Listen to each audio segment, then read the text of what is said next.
semuanya, langsung aja kita bahas tugas metode kuantitatif. Di sini terdapat soal yaitu sekelompok mahasiswa manajemen peminatan SDM sedang melakukan penelitian terkait kompensasi dan motivasi kerja terhadap kinerja pada perusahaan CV Sukses Selalu. Data diperoleh dengan cara menyebarkan kuesioner ke 30 karyawan. Berikut adalah data yang akan kita olah ke SPSS untuk mencari hasil dari uji validitas, uji reliabilitas, uji pengaruh secara simultan, dan uji pengaruh secara parsial. Untuk yang pertama, kita akan menyelesaikan uji validitasnya. Sebelum seluruh data variabel kita pindahkan ke worksheet SPSS, satu-satu variabel kita totalkan dari variabel kompensasi, klik sum lalu kita totalkan semuanya. Kemudian variabel motivasi kerja,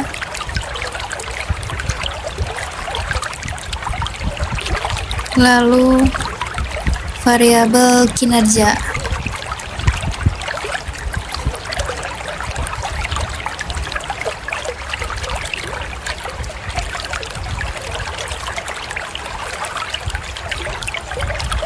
Selanjutnya kita blok semuanya untuk kita pindahkan ke worksheet SPSS.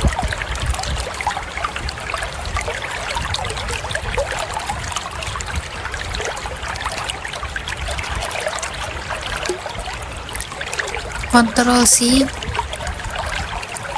kita buka worksheet SPSS, klik kolom lalu Ctrl V, atau kita bisa klik kanan lalu klik paste. Sudah nampak datanya, kita klik variabel view, bagian name VAR0001 itu kita ganti menjadi x1.1. Selanjutnya bawahnya juga sama, kita ganti x1.2, x1.3, x1.4, x1, karena pertanyaannya cuma ada 4, jadi x1 nya itu jumlah. Selanjutnya di baris 6, x2.1, x2.2, x2.3, x2.4. Karena x2 baris pertanyaannya hanya ada 4, jadi yang di baris 10 itu hanya x2 karena itu jumlah.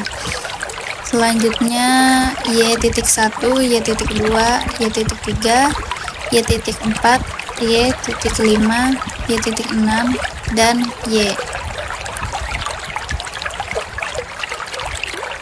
Sudah kita ganti semua namanya. Selanjutnya klik data variable view, kemudian klik analyze, pilih correlate, lalu klik bivariate. Setelah itu muncul tampilan bivariate correlation. Nah, x1.1, x1.2, x1.3, x1.4, dan x1 kita pindahkan ke variabel. Lalu klik OK. Muncul output correlation.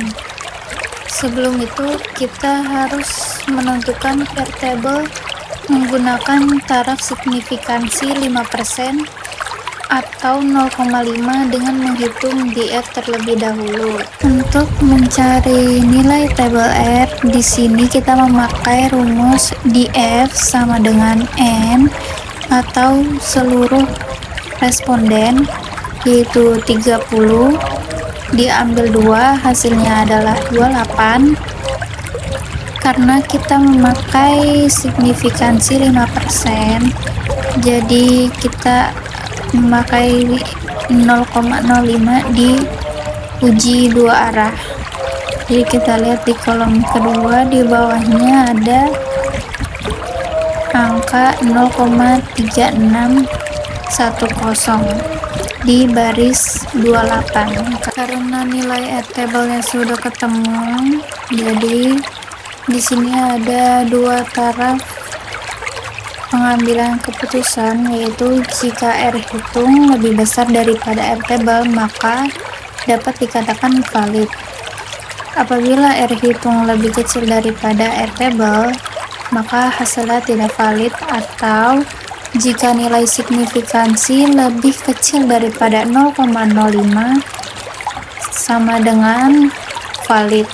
Jika nilai signifikansi lebih besar daripada 0,05 adalah hasilnya tidak valid. Setelah itu kita balik ke output. Hasil R hitung atau Pearson correlation variable X1.01 adalah senilai 689 atau 0,689, lebih besar daripada R table, yaitu 0,3610, maka hasilnya dikatakan valid. Selanjutnya, Pearson correlation X1.2 yaitu senilai 789 atau 0,789, lebih besar daripada nilai R table-nya yaitu 0,3610, maka dapat dikatakan pula valid. Dan untuk nilai X1.3 yaitu senilai 0,834, lebih besar daripada nilai R table-nya 0,3610, maka X1.3 dikatakan valid. Dan yang terakhir, Pearson correlation untuk X1.4 yaitu senilai 797 atau 0,797, lebih besar daripada nilai R table-nya 0,3610, maka X1.4 dapat dikatakan valid. Karena kita lihat nilai R hitung dan R table pada variabel X1 semuanya valid, maka kita lihat nilai signifikansi apakah lebih besar atau lebih kecil dari 0,05. Apabila nilai signifikansinya lebih kecil, maka dikatakan valid. Dan jika nilai signifikansinya lebih besar dari 0,05, maka hasilnya tidak valid. Nah, kita balik lagi ke outputnya.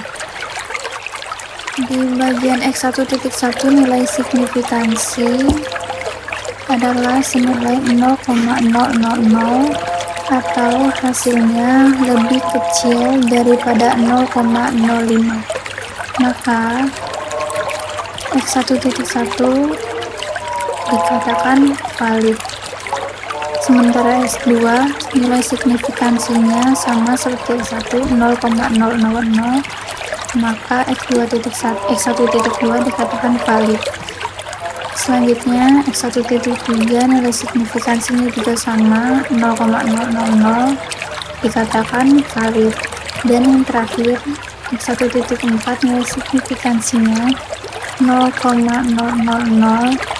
yang juga dikatakan valid. Jadi dari nilai tabel dan nilai signifikasi dari variabel X1 semuanya dapat dikatakan valid. Selanjutnya kita kembali ke worksheet SPSS. Kita memakai cara yang sama, klik analyze, cari correlate, lalu klik bivariate. Nah, setelah itu kan muncul lagi bivariate correlation. Di situ di kolom variabel ada X1.1, pokoknya ada variabel X1, kita pindahkan ke kolom sebelumnya untuk kita masukkan variabel X2. Kalau sudah dipindahkan, setelah itu kita blok variabel X2 dari X2.1 sampai X2 ke bagian variabel. Nah, sudah kita pindahkan, lalu klik OK. Di sini kita lihat tampilan output dari correlation variabel X2, di mana bacanya sama seperti yang tadi. Kalau nilai R hitung lebih besar daripada R table, maka hasilnya adalah valid. Di sini nilai X1.1 adalah 0,39 lebih besar daripada Airtable, maka dikatakan valid. X2.2 senilai 0,558, X2.3 senilai 0,850, X2.4 senilai 0,820, semuanya lebih besar daripada nilai Airtable. Maka variabel X2 dapat dikatakan valid.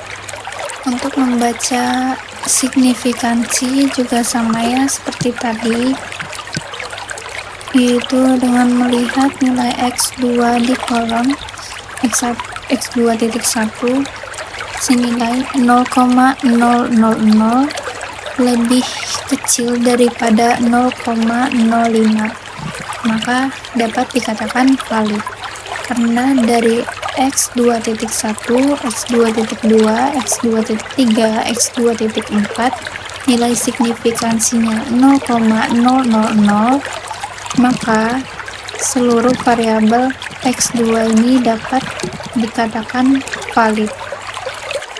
Lakukan pengulangan seperti tadi untuk mencari nilai correlation dari variabel Y. Sebelum itu kita kembali ke worksheet SPSS, lalu klik analyze, pilih correlate, kemudian klik bivariate. Nah, muncul lagi tuh bivariate correlationnya, karena di bagian variabelnya masih terdapat X2.1 sampai X2.4 dan nilai X2 kita pindahkan ke kolom sebelumnya. Nah, untuk kolom variabelnya jadi kosong, kemudian kita blok variabel Y, kemudian kita pindahkan ke kolom variabel. Setelah itu kita klik OK. Karena correlation di sini sudah sudah kita jelaskan sebelumnya, bagian Y.1 atau Y1 sampai Y6 nilai percent correlation atau R hitungnya dilihat lebih besar daripada Airtable, maka seluruh variabel Y dari Y.1 sampai Y.6 adalah valid. Dan untuk kita lihat nilai signifikansi dari variabel Y tetap di bawah 0,05 atau senilai 0,00, maka seluruh variabel pada variabel Y dapat dikatakan valid. Selanjutnya uji reliabilitas. Seperti yang dilakukan langkah sebelumnya, yaitu kita memindahkan data ke worksheet SPSS, lalu klik variable view, kita ganti name-nya menjadi X1.1,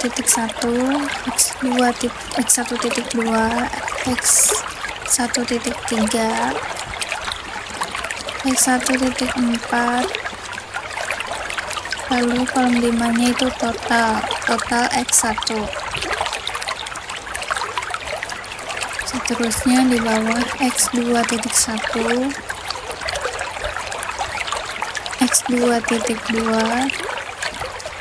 X2.3, X2.4.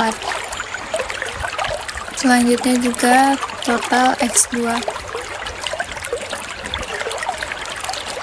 Di bawahnya adalah variabel Y, maka Y.1, Y.2, Y.3, Y.4, Y.5, Y.6, dan total Y. Selanjutnya kita pindah ke data view, lalu klik analyze, pilih scale, lalu reliability analysis. Setelah itu muncul reliability analysis. Kita blok dari X1.1 sampai X1.4. Total dari X1 nya kita tidak usah pindahkan ke kolom items. Jika sudah kita pindahkan ke kolom items, kemudian kita klik statistik di bagian kanan atas, lalu checklist descriptive for item, scale, dan scale if item delete. Lalu inter item kita klik correlation. Pas semuanya sudah diklik, kita klik continue. Kemudian kita lihat dasar pengambilan keputusan untuk uji reliabilitas adalah jika nilai crown batch alpha lebih besar daripada 0,60 maka dapat dikatakan reliable, dan apabila jika nilai crown batch alpha kurang dari 0,60 maka dikatakan tidak reliable. Kita kembali ke output. Di sini crown batch alpha untuk X1 adalah 0,768 atau 768, maka dapat dikatakan reliable karena nilai crown batch alpha tersebut lebih besar daripada 0,60. Selanjutnya kita menggunakan cara yang sama untuk melihat nilai uji reliabilitas dari X2 dan Y. Selanjutnya untuk melihat reliability pada variabel X2 menggunakan cara yang sebelumnya, yaitu dengan kembali ke worksheet SPSS, klik analyze, lalu klik scale, cari reliability analyze. Kemudian X1 yang sebelumnya ada di kolom item kita pindahkan ke kolom sebelumnya. Kemudian untuk variabel X2 kita blok hingga X2.4, lalu pindahkan ke item. Jangan lupa cek statistiknya harus sudah terchecklist. Descriptive for item, scale if item delete, dan inter item checklist yang correlation. Kalau semuanya sudah terchecklist, klik continue. Reliability analysis dari crown batch alpha untuk X2 adalah 0,686, lebih besar daripada nilai 0,60 maka dapat dikatakan reliable. Kemudian untuk X3 nya kita menggunakan cara yang sama hingga kita dapat melihat reliability statistik yang menunjukkan crown batch alpha untuk variabel Y sebesar 0,695, maka dapat dikatakan reliable karena nilainya lebih besar daripada 0,60.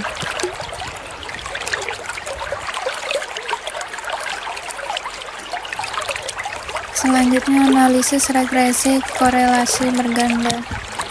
Jadi sebelum itu kita pisahkan kolom total dari X1, X2, dan Y ke dalam kolomnya sendiri. Kita pisahkan, lalu kita blok. Setelah itu kita pindahkan ke worksheet SPSS. Untuk yang pertama kita klik paste pada worksheet SPSS, Kemudian kita klik variable view, lalu ubah bagian name dari 1 menjadi kompensasi. Yang kedua kita ubah menjadi motivasi kerja, dan yang ketiga kita ubah menjadi kinerja. Setelah itu kita klik data view, analyze, klik correlate dan bivariate. Pindahkan variabel kompensasi, variabel motivasi kerja, dan variabel kinerja, lalu klik OK. Uji korelasi antara X1 dengan Y, yaitu HO diterima dan H ditolak jika nilai signifikan lebih besar dari 0,5, atau HO ditolak dan HA diterima jika nilai signifikan lebih kecil daripada 0,05.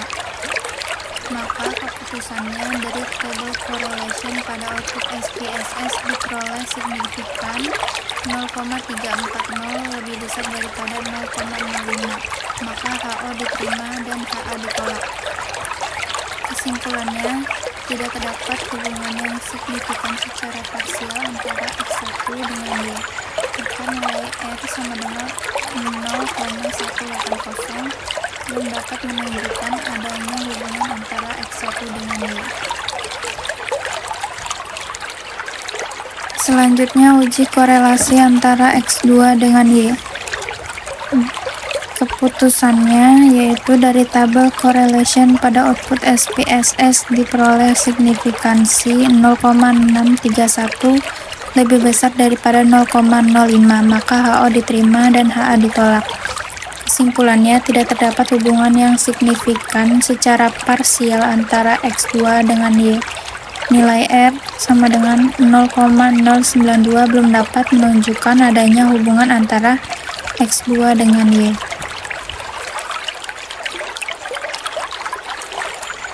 Selanjutnya kita kembali lagi ke worksheet SPSS, lalu klik analyze, pilih regression, lalu klik linear.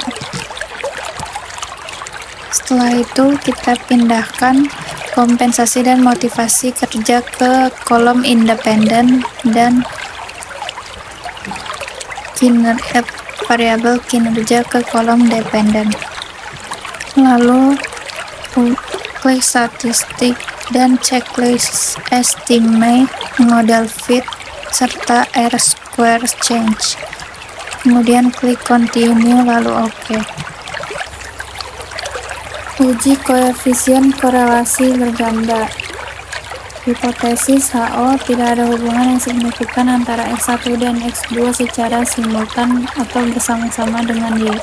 HA ada hubungan antara signifikan X1 dan X2 secara simultan bersama-sama dengan Y. Dasar pengambilan keputusan. HO diterima dan HA ditolak jika nilai signifikan F change lebih besar daripada 0,05. HO ditolak dan HA diterima jika nilai signifikan F change lebih kecil daripada 0,05. Keputusannya, karena signifikan F change adalah 0,623 lebih besar dari 0,05, maka HO diterima dan HA ditolak. Kesimpulannya, tidak ada hubungan yang signifikan antara X1 dan X2 secara simultan bersama-sama dengan Y dengan nilai koefisien korelasi berganda sebesar 0,186.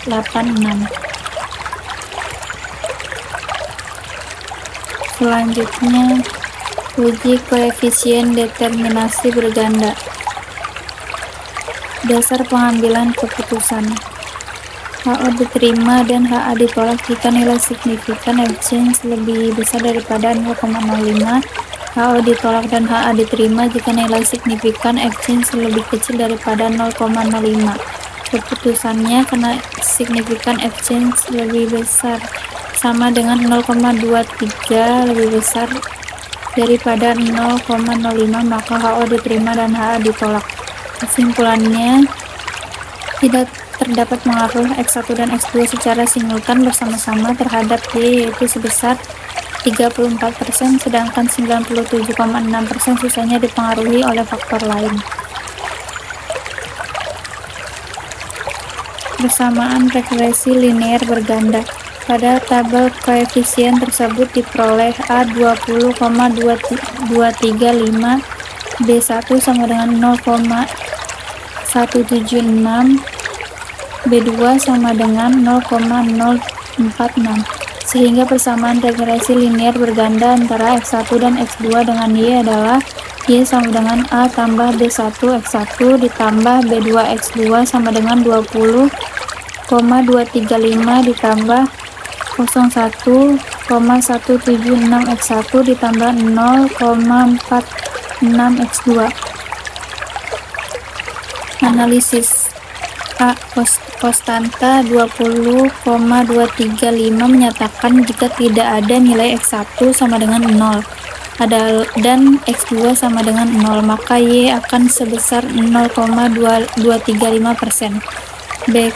Koefisien regresi X1 sama dengan 0,176 menyatakan jika X1 bertambah satu satuan atau 1%, sedangkan X2 tetap, maka akan meningkatkan Y sebesar 17,6%.